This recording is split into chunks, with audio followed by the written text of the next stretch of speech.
Hello everyone, welcome back to my channel computer tips and programming. तो आज की topic में हम बात करने वाले हैं कुछ इंटरेस्टिंग, और ये इंटरेस्टिंग भी है और इम्पोर्टेंट भी है, क्योंकि जब हम बिग टास्क को परफॉर्म कर रहे होते हैं तो ज़्यादातर चांस होता है कि इस टॉपिक से हमें सिंटेक्स वहाँ लिखना होता है और समझना होगा। बेसिकली ये टॉपिक बहुत छोटा है और आसान भी है, लेकिन आपको समझना होगा। थोड़ा सा बेसिक चीज़ है, वो समझना होगा।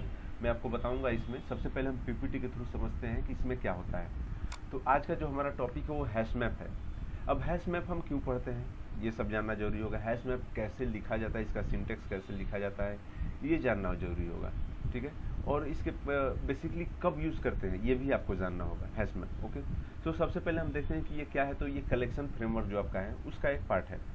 अब इसमें क्या होता है, ये java.util पैकेज आपको मिलेगा कहाँ पर, कलेक्शन फ्रेमवर्क में, उसका एक पार्ट है।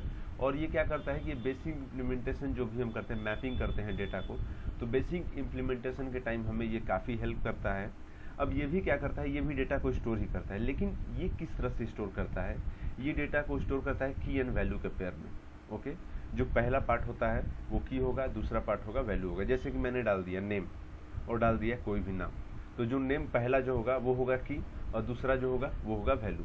तो जैसे कि मान लो कि अगर आप डेटा इंसर्ट करते हो इंटीजर के फॉर्म में, स्ट्रिंग के फॉर्म में, या फिर स्ट्रिंग इंटीजर के फॉर्म में, इस तरह से आप डेटा को स्टोर करते हो। ओके। तो ये तो तरीका हो गया। अब ये हो गया one object use as a key and to another object as a value if you try to insert duplicate.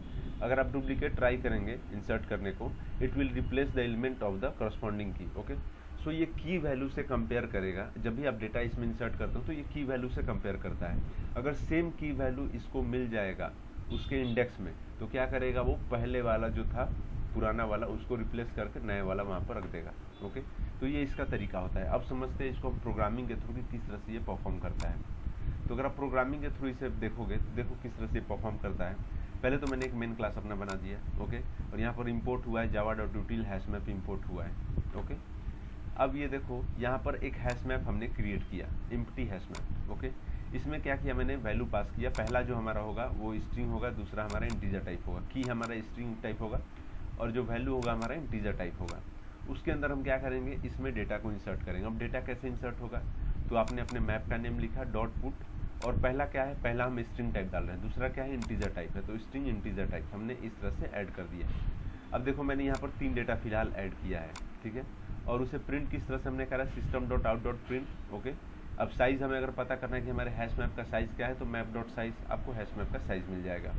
उसके बाद अगर आपको प्रिंट कराना है मैप को, तो बस system.out.print ln एंड देन आपने मैप रख दिया, आपके मैप को प्रिंट करा देगा। और उसके बाद मान लो कि अगर आपको इंटीजर का, मान लो कि अगर इफ यहाँ पर एक कंडीशन दिया हुआ है। अब क्या कंडीशन है इसको जरा समझते हैं। ये कह रहा है कि इफ मैप कंटेन की विशाल। ओके। अगर मैप में की के जगह पर विशाल है तो integer a equal to map dot get Vishal. Okay. Mapping करते हैं हम इसको, और print value for the corresponding key. Okay. तो उसका जो पार्टिकुलर वैल्यू होगा वो हमें वहाँ पर प्रिंट करके मिल जाएगा। ठीक है। तो ये तो एक तरीका होगा कि पार्टिकुलर वैल्यू, अगर ओवरऑल मैप का आपका वैल्यू चाहिए, ओवरऑल मैप प्रिंट कराना है, तो इस तरीके से system.out.println मैप। लेकिन अगर पार्टिकुलर की का वैल्यू, पार्टिकुलर की को आपको प्रिंट कराना है विथ करस्पॉन्डिंग वैल्यू, तो उसके लिए क्या करते हैं, मैप डॉट कंटेंट्स की विशाल। ओके। मान लो कि विशाल मैंने यहाँ पर ऑलरेडी, मुझे पता है कि विशाल यहाँ पर अवेलेबल है, इस मैप में विशाल अवेलेबल है, तो मैंने विशाल डाल दिया। ठीक है। इसको मैपिंग करते हैं integer a equal to map dot get Vishal. Okay. And then system.out.println value of key. Okay. और ए यहाँ पर मैंने कर दिया। ये क्या करेगा कि उसका जो इंटीजर वैल्यू होगा वो मुझे प्रिंट करके देगा। तो अगर मैं इसे रन कराऊँ, रन एज जावा एप्लीकेशन, तो आप देखोगे पहला आपको साइज़ किया मिला 3 मिला। उसके बाद जो जो हमारे मैप में थे 10, विशाल इक्वल टू 10 था, सचिन 30 था, और कुमार 20 था, वो हो गया। अगर पार्टिकुलर विशाल का मैंने जब वैल्यू यहाँ पर प्रिंट करा तो वो देखो हमें 10 यहाँ पर प्रिंट होकर के मिल गया। ये तो बेसिक सा प्रॉपर्टी हो गया हैश मैप का। ठीक है। अगर मैं इसमें एक और मैप ऐड करूँ, ठीक है, मान लो कि मैप यहाँ है, मैंने ऐड किया। ठीक है। कुमार आपका यहाँ पर भी है, कुमार आपका यहाँ पर भी है, यहाँ 20 वैल्यू, यहाँ 30 वैल्यू है, तो साइज़ क्या होगा जरा गेस करो। अब क्या वैल्यू आपको मिलने वाला है वो भी गेस करो आप। ठीक है।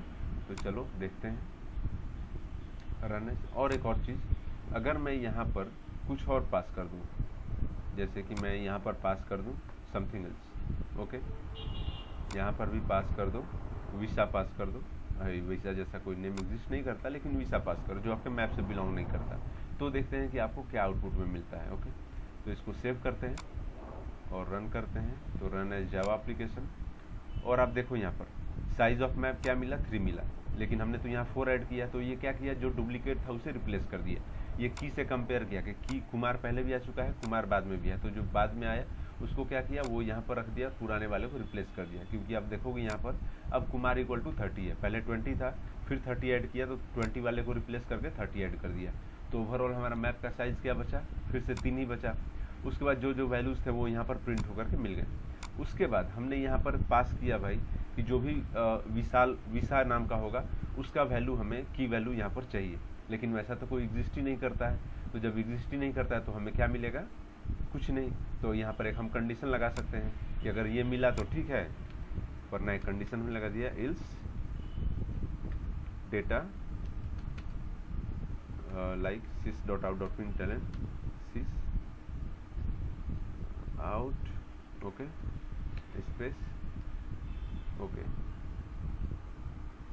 Data does not belong to this map. Okay, देखते हैं कि क्या हमें मिलता है, हमारा बराबर जा रहा है कि नहीं। सेव किया मैंने इसको, रन कराता हूँ मैं इसको, रन एज जावा एप्लीकेशन, और देखो data does not belong to this map.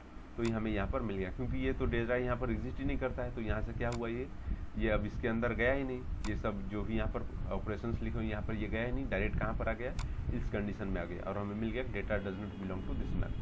तो आज के टॉपिक के लिए बस इतना ही, फिर मिलता है अगले वीडियो में। तब तक के लिए all the best, take care, bye bye.